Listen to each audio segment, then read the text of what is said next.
자, 오늘 에레미야서 17장의 말씀은 유다 민족이 지은 죄가 어떤 것이고 그 죄의 결과로 어떤 벌을 받게 되는 것인가를 우리에게 소개해 주고 있습니다. 다시 말해서 죄와 벌, 이렇게 말씀을 드릴 수 있습니다. 우리 늘 하는 얘기지만 계속 현시사의 이 말들이 굉장히 무섭기 때문에 이런 말씀들을 통해서 우리가 반면교사 삼는 시간이 됐으면 좋겠다 하는 말씀을 거듭 반복해서 드립니다. 오늘 1절에 아주 무서운 말씀이 기록되어 있습니다. 한번 볼까요? 유다의 죄는, 유다 백성들, 남쪽 유다의 백성들의 죄는 어떻게 할 것이냐? 하나님 이렇게 말씀하십니다. 금강석 끝 철필로 기록되되. 누가 내 죄를 기록한다고 할 때 얼마나 참 섬뜩하겠어요? 그런데 적당히 기록하다가 이렇게 그냥 지우면 좋겠습니다만은 여기는 뭘로 한대요? 금강석 끝 철필로 기록한다는 거예요. 무슨 얘기예요? 다시는 지워지지 않게 완벽하게 써놓겠다, 그런 뜻입니다. 얼마나 무서워요? 그리고 그들의 마음판과 그들의 제단 뿔에 새겨 젖건을, 그들을 금강석 끝 철필로 기록을 하는데 어디다가 해요? 마음판, 그리고 그들의 제단 뿔, 그들이 섬기는 어떤 제단인지 좀 나옵니다. 그들이 섬기는 그 제단 뿔에다가 그것을 다 기록해 놓을 것이다. 마치 뭐가 생각이 나요? 우리 옛날에 막 노예들한테 막 인두로 찢어서 표시를 했잖아요.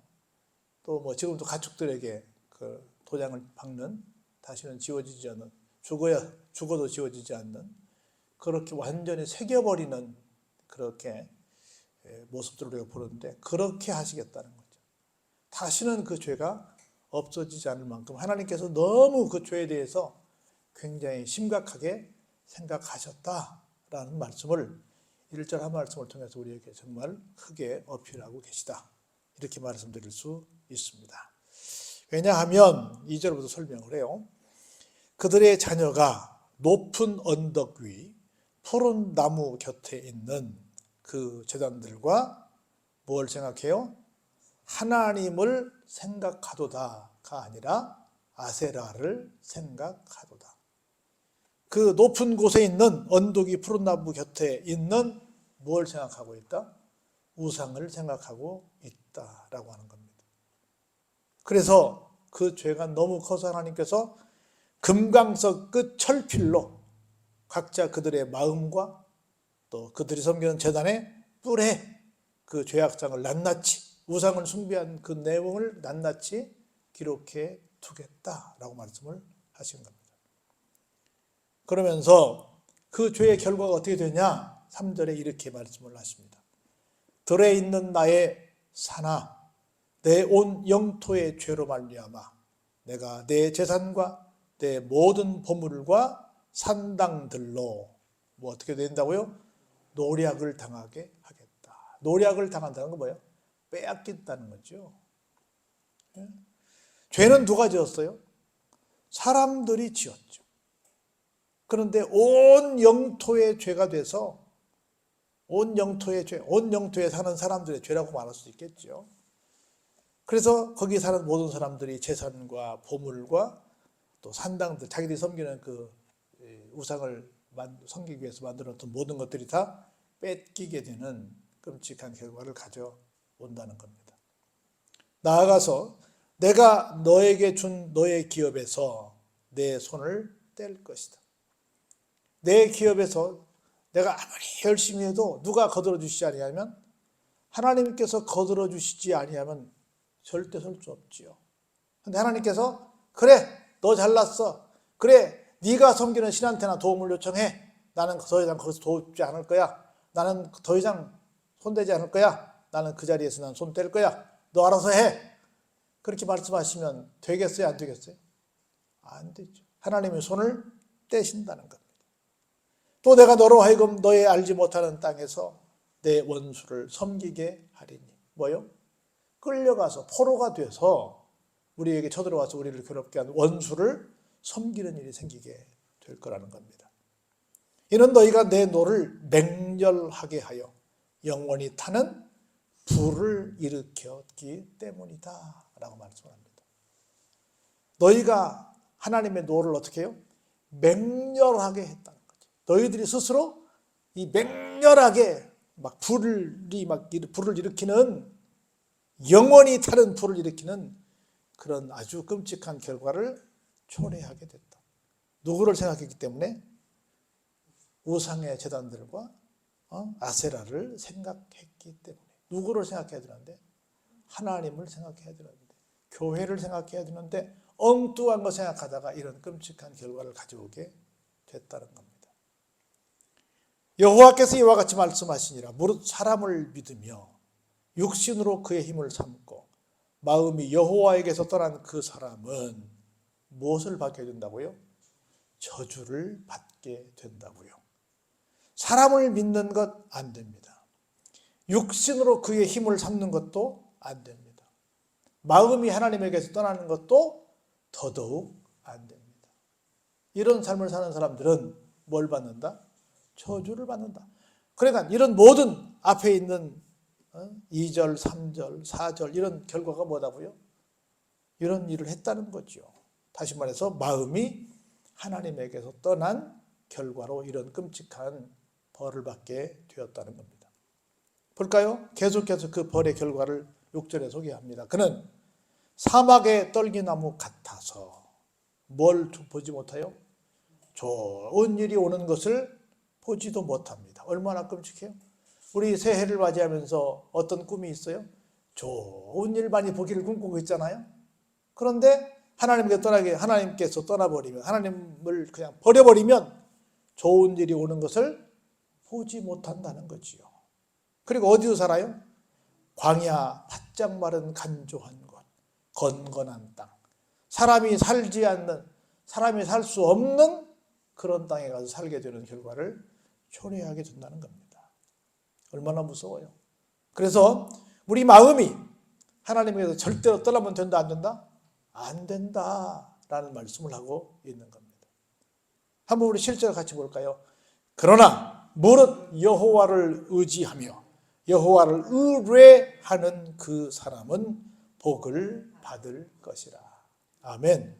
앞에 1절로 7절까지 말씀과 6절까지 말씀과 완전히 다른 말씀을 7절에서 해줍니다. 그러나 하나님을 의지하고 하나님께 모든 것들을 의뢰하는 사람은 복이 있다라고 하는 겁니다. 그래서 볼까요? 그런 하나님께 의지하고 하나님을 의뢰하는 사람들은 어떤 사람이냐? 물가에 심어진 나무가 그 뿌리를 강변에 뻗치고 더위가 올지라도 두려워하지 아니하며 그 잎이 청청하며 가무는 해에도 뭐가 없어요? 걱정이 없고 결실이 그치지도 아니한다는 겁니다. 할렐루야. 누구에게? 하나님을 의지하는 자에게, 하나님을 의뢰하는 자에게 이런 복을 주시겠다는 겁니다. 그런데 하나님을 의지하지도 않고 하나님을 의뢰하지도 않고 오히려 그 마음을 아세라에게 둔 사람들은 끔찍한 벌을 받게 된다라고 대조적으로 말씀을 해 주시고 계시는 겁니다. 그러면서 사람들을 다 꼬집는 한 가지 말씀을 하십니다. 우리 너무 잘 아는 말씀이죠. 만물보다 거짓되고 심히 부패한 것은 무엇이다? 사람의 마음이다. 사람의 마음이다. 그러나 누가 능히 이것을 알겠습니까? 우리는 몰라서 맨날 속지요. 그런데 누구는? 하나님은 우리의 심장을 살피시고 우리의 폐부를 시험하셔서 각각 그 행위와 그의 행실대로 보응하신다라고 말씀을 하고 있는 겁니다. 하나님은 다 아신다는 거죠. 사람들은 잘 몰라서 속지만 하나님은 아신다는 겁니다. 자, 이렇게 볼까요? 불의로 치부하는 자는, 이런 사람이 어떻게 되느냐? 차고새가 낳지 아니한 알을 품음 같아서 그의 중년에 그것이 떠나겠고 마침내 어리석은 자가 되리라. 사구새가 낳지 아니한 알을 품는다. 이 말은 무슨 말이냐면 마지막 부활을 못한다. 부화, 결실을 못 얻는다 그 말입니다. 다른 사람들을 속여가지고 뭔가 자기가 이득을 추구할 것처럼 열심히 했지만 그 결말은 내 것이 못 된다는 얘기를 지금 11절에서 말씀하고 있는 겁니다. 그래서 자기 딴에는 굉장히 사람을 의지해서 꾀를 많이 내서 뭔가 될 것처럼 했지만 결국은 마지막은 뭐가 되겠다? 어리석은 자의 반열에 서게 된다라고 하는 겁니다. 이런 말씀을 쭉 들은 에레미야가 간구합니다. 뭐라고 기도하냐면 볼까요? 영화로우신 보좌여 시작부터 높이 계시며 우리의 성소가 되십니다. 하나님은 영화로우신 보좌에 앉아 계신 보좌의 주인이심을 믿으시기 바랍니다. 시작부터 높이 계시고 우리의 거룩한 성소가 되십니다. 그분은 누구냐면 이스라엘의 소망이신 여호와이십니다. 무릇 주를 버리는 자는 다 수치를 당할 것이라. 무릇 여호와를 떠나는 자는 흙의 기록이 되오리니 이는 무엇이요? 오늘 본문의 제목처럼 생수의 근원이신 여호와를 버렸기 때문이다. 오늘 본문을 가지고 제가 설교 제목을 이걸로 잡았어요. 생수의 근원이신 누구?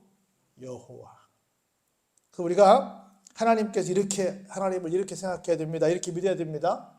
영화로우신 보좌의 주인공이 되신 진정한 주인장 되신 하나님, 시작부터 높이 계신 하나님, 우리의 성소가 되신 하나님, 우리의 소망이신 하나님.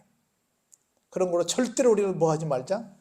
하나님을 떠나서는 안 된다. 하나님을 버려서는 안 된다. 하나님을 버리면 어떻게 된다? 다 수치를 당하게 될 것이다.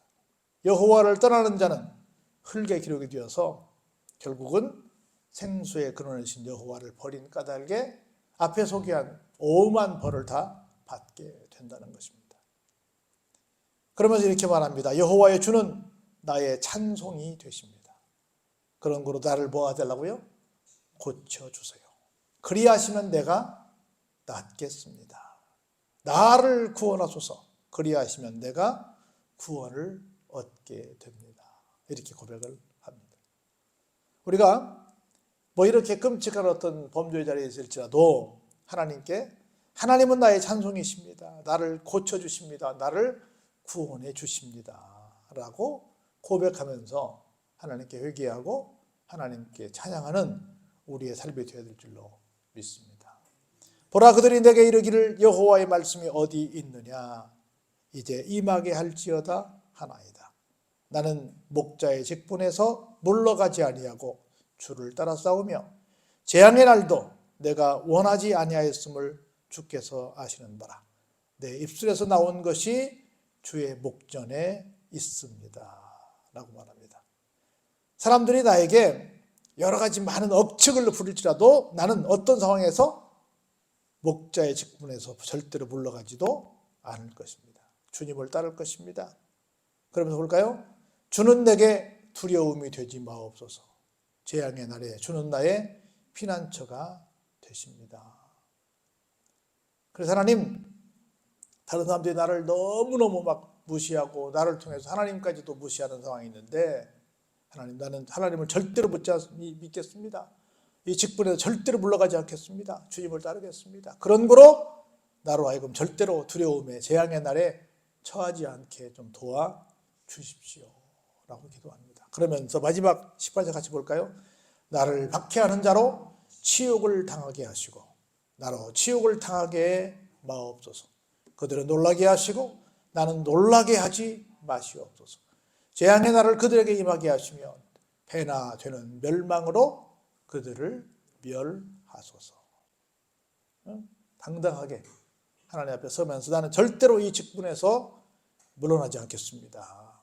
그래서 내가 끝까지 믿음을 지키겠사오니 하나님 역전의 드라마를 저에게 주십시오. 나를 박해하는 자들이 치욕을 당하게 하시고 나는 치욕을 당하지 않게 해주십시오. 그들은 놀라게 하시고 나는 놀라지 말게 해주십시오. 재앙의 날을 그들에게 임하게 하시고 또 배나 주는 멸망으로 그들을 멸하실지언정 나는 지켜주세요 라고 기도를 하고 있습니다. 그래서 우리가 결론적으로 하나예요. 우리는 늘 두 가지입니다. 하나는 하나님만 생각하자. 그리고 하나님을 의지하고 하나님께 의뢰하자. 그렇게 되면 뭐가 된다? 생수의 근원이신 하나님을 붙드는 삶을 살기 때문에 내 삶의 자리가 복된 자리가 된다. 근데 반대로 하나님을 떠나서 인간의 힘을 의지하고 또 다른 우상을 섬기게 되면 이런 끔찍한 벌을 받게 된다. 자, 벌을 받을 것이냐, 복을 받을 것이냐는 누구에게 달려있다? 내가 어떤 선택을 할 것이냐에 달려있다. 우리가 정상적인 선택을 해서 정말 날마다 복받는 생수의 근원이신 하나님 모시고 살아서 행복이 넘치는 한 해를 잘 보내시기를 주의 이름으로 축원합니다.